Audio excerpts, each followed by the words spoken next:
మల్లారెడ్డి తనయుడు Bhadra Reddy press meet నిర్వహించి మాట్లాడుతూ తమ యూనివర్సిటీలో చదువుతున్న విద్యార్థులు అనేక రంగాల్లో ఉన్నత స్థానాల్లో ఉద్యోగాలు చేస్తున్నారని, తమ హాస్పిటల్లో ఉచిత వైద్యం అందిస్తున్న విషయం అందరికీ తెలుసునని, 2000 మంది చదువుతున్న తమ యూనివర్సిటీలో 22 మంది విద్యార్థులు డిటెండ్ అయ్యారని, యూనివర్సిటీకి వచ్చిన మైనంపల్లి గుండాయిజం చేయడం, సిబ్బందిపై దాడి చేసి మంచి వాతావరణాన్ని భగ్నం చేసి మల్లారెడ్డి దిశబొమ్మను దహనం చేయడం, రాజకీయ ముసుగులో దౌర్జన్యం చేయడం సరైన పద్ధతి కాదని ఈ సందర్భంగా వారు హెచ్చరించారు.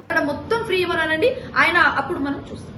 So this is the situation. ఏదున్నా కూడా అండ్ మూడో విషయం సార్, ఏదున్నా వి ఫాలో. ఇప్పుడు జేఎన్టీలో ఏం పాలసీ ఉందో అదే పాలసీ మన మల్లారెడ్డిలో ఉన్నాయి. మన ఫ్యాకల్టీ గురించి కానీ అంత పర్ఫెక్ట్ గా ఉంది. ఏదైనా వచ్చి నడిచే ఒక సిస్టమ్ నడుస్తున్నప్పుడు యూనివర్సిటీలో వచ్చి స్టూడెంట్స్ ని రచ్చగొట్టడం కరెక్ట్ గా అది మాకు మంచిగా అనిపిస్తలేదు. అండ్ ఇంకోటి ఏంటంటే మనకి ఏదైనా ఇన్స్టిట్యూషన్స్ లో ఒక పద్ధతి, ఒక సిస్టమ్ ఉంటుంది. If there is any doubt, ఒకవేళ ఈ 22 మెంబర్స్ కి ఒక డౌట్ ఉంటే, లేకపోతే స్టూడెంట్స్ కి లేకపోతే వేరే స్టూడెంట్స్ కి ఏదైనా కంప్లైంట్ ఉంటే, they can write are they can ask the authorities, అంటే స్టేట్ గవర్నమెంట్ లో ఉండే respected department of education or who ever it is. ఎందుకంటే వాళ్ళ దగ్గర ఒక రిప్రజెంటేషన్ వెళ్తే they can come and inspect. They can ask for a personal hearing. వాళ్ళు వచ్చి మమ్మల్ని అడగొచ్చు, మమ్మల్ని దాని డీటెయిల్ అడగొచ్చు, వీఆర్ ఆన్సర్ దే. బట్ ఇక్కడ వచ్చి వాళ్ళు ఏదో పొలిటికల్ అజెండా చేసి మళ్ళీ ఏదైనా కాగల, రేపు కొట్లాటలు ఏదైనా అయితే మనకే బ్యాడ్ నేమ్ కదా. సో దట్స్ రీజన్ బౌన్సర్ పెట్టడం. అండ్ ఇంకోటి, ఎక్కడ కూడా బౌన్సర్స్ పెడితే అది చెడు అని రూల్ లేదు. It is for there security, not for hours.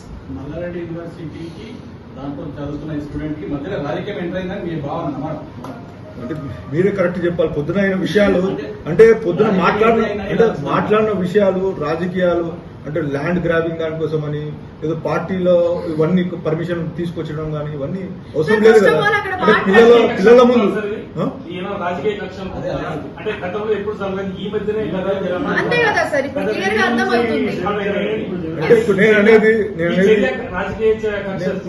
Party అని కాదు, కానీ కొన్ని మంది ప్రత్యేకంగా దృష్టి పెట్టి ఇది చేపిస్తున్నారని మా ఉద్దేశం. కొంతమంది అంటే ఇది ఏదో రాజకీయ కక్ష అని నేను అంటలేను.